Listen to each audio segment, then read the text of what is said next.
Hi friends, welcome to tech viral. Tamil காதலுக்கு கண்ணில்னு சொல்லுவாங்க. ஆனால் இங்கே வயசு இல்லைங்கிற மாதிரி ஒரு காதல் ஜோடியை பார்க்க போகிறோம். அந்த பொண்ணுக்கு 20 வயசு, அவர் ஒரு ஸ்டூடெண்ட். அந்த ஆளுக்கு 60 வயசு, அவர் ஒரு ப்ரொஃபசர். ரோஸ் கிளாஸ் எடுக்கிறது ரொம்ப அறிவுபூர்வமாக இருக்கும். எல்லாருக்கும் இவர் மேலே ஒரு க்ரஷ் இருக்கும். ஆனால் இவர் வயசான ப்ரொஃபஸர்ன்றனால யாரும் இந்த அளவுக்கு டீப்பாக யோசிச்சிருக்க மாட்டாங்க.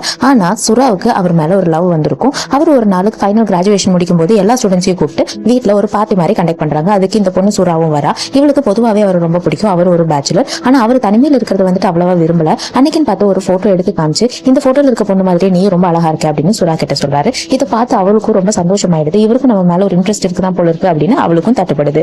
இந்த பார்ட்டி அவங்களுக்குள்ள ஒரு நெருக்கத்தை ஏற்படுத்துது. ரெண்டு பேரும் அவங்களே அறியாம ரொம்ப நெருக்கமா பழக ஆரம்பிச்சிடறாங்க. அதுக்கப்புறம் அவங்க ரெண்டு பேரும் அவங்களுடைய கண்களுக்குள்ள பாத்துக்கிறாங்க. ரெண்டு பேரும் அவங்களுக்கு பிடிச்சிருக்குங்கிறத உணர்றாங்க. ஆனா ரோஸ்க்கு ரொம்ப ரொம்ப கூச்சமா இருக்கு. அவனுடைய வயசு அவனை ரொம்ப தடுக்குது.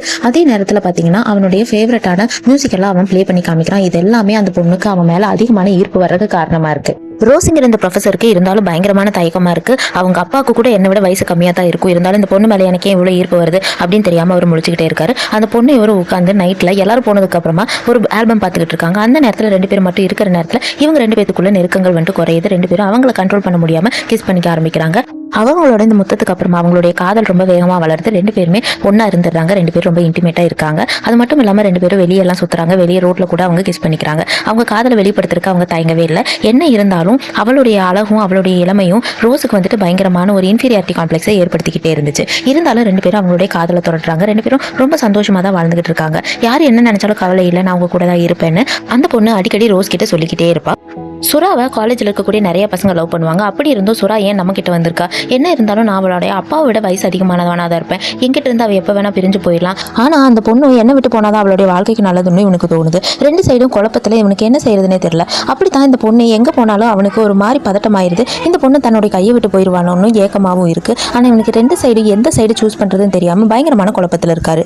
அந்த பொண்ணு அவள் கேர்ள் ஃப்ரெண்ட்ஸோட பப்பு பார்ட்டின்னு எங்கே போனாலும் இவருக்கு பயங்கரமான பயம் வந்துடுது. ஆனால் அடிக்கடி அந்த பொண்ணு நான் உங்களை விட்டு போக மாட்டேன், பயப்படாதீங்கன்னு சொல்லிக்கிட்டே இருக்கான். அந்த பொண்ணு எவ்வளோதான் உத்தரவாதம் கொடுத்தாலும் இவருடைய வயதும் இவருடைய தோற்றமும் இவருக்கு பயங்கரமான இன்ஃபீரியாரிட்டி காம்ப்ளெக்ஸ் ஏற்படுத்துது. அந்த பொண்ணு யார் கூடயோ இருக்கிற மாதிரி கற்பனை பண்ணி இவரே அழிச்சுக்கிட்டு இருக்காரு. அது இவருக்கும் நல்லா தெரியுது. எத்தனையோ தடவை அந்த பொண்ணுக்கிட்ட நீயும் விட்டுட்டு போயிடுன்னு சொன்னாலும் அந்த பொண்ணு போக மாட்டேங்கிறா. ஒரு நாள் அந்த பொண்ணு பாருக்கு போகிறேன்னு சொல்லிட்டு தான் போயிருப்பா. அங்கே வந்துட்டு இவர் அவளுக்கே தெரியாமல் போய் கண்காணிக்கிறதுக்காக போவார். அந்த நேரமாக பார்த்து அந்த பொண்ணு தெரிஞ்ச ஒருத்தர் கூட டான்ஸ் ஆடிட்டு இருக்கும். இவரையும் பார்த்துருவா. வந்துட்டு நீங்கள் என்ன ஃபாலோ பண்ணுறீங்களான்னு கோவமாக கேட்குறா. அதுக்கு அவர் இல்லை, நான் என் ஃப்ரெண்டை பார்க்கறதுக்காக இந்த வழியாக வந்தேன். அப்போ நீ பாரில் இருக்கிறது எனக்கு ஞாபகம் வந்துச்சு, அதுக்காக பார்க்க வந்தேன்னு அவர் ஏதோ சொல்லி மனுப்புறாரு. இருந்தாலும் அந்த பொண்ணுக்கு இவர் சந்தேகத்தில் தான் இங்கே வந்திருக்காரு அப்படிங்கிறது அவருடைய கண் பார்வையில் வச்சு அவர் புரிஞ்சுக்கிறா. நீங்கள் என்ன சந்தேகப்பட்டு தான் இங்கே வந்தீங்கன்னு எனக்கு தெரியும், ஆனால் திருப்பி இதை பண்ணாதீங்க, எனக்கு இதை பற்றி ஆர்கியூ பண்ண வேணாம், தயவு செஞ்சு இங்கேருந்து போயிடுங்க அப்படின்னு சொல்கிறாங்க. அந்த ஆளுக்கு ரொம்ப மனசு கஷ்டமாயிருச்சு. நான் என்ன இருந்தாலும் அந்த பொண்ணை வந்துட்டு இந்த மாதிரி சந்தேகப்பட்டுக்கூடாது அப்படின்னு நினச்சி அவரே தண்டிக்கணும்னு நினைக்கிறாரு.